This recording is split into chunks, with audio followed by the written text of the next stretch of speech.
Cleaning up your digital space feels great until you realize you just tucked away a conversation that actually had that one brilliant idea you need right now.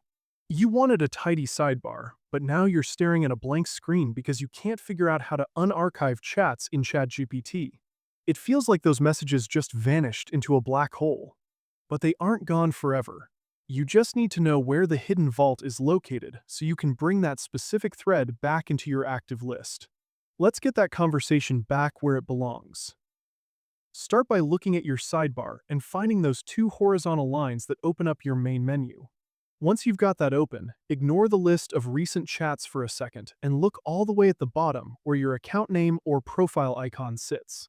Give that a click to open up your personal settings. You're looking for a section called Data Controls. Inside that menu, you'll see an option labeled View Archived Chats. Click that, and a window will pop up showing every single conversation you thought was gone.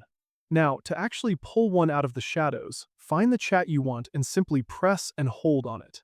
An option to unarchive will pop up immediately. One quick tap on that button, and that chat is officially back in your main sidebar, ready for you to pick up exactly where you left off. It's a fast process, but it's tucked away behind enough menus that it's easy to miss if you aren't looking for it. Why does OpenAI hide it like this anyway? It's mostly about keeping the interface from becoming a cluttered mess of every single prompt you've ever typed. Archiving is basically a soft delete. It clears the clutter without the commitment of permanently destroying your data. People often hit that archive button by mistake while trying to rename a chat or move too quickly through the mobile app. It's a common slip-up, but now you know the exact path through the data controls to fix it in seconds.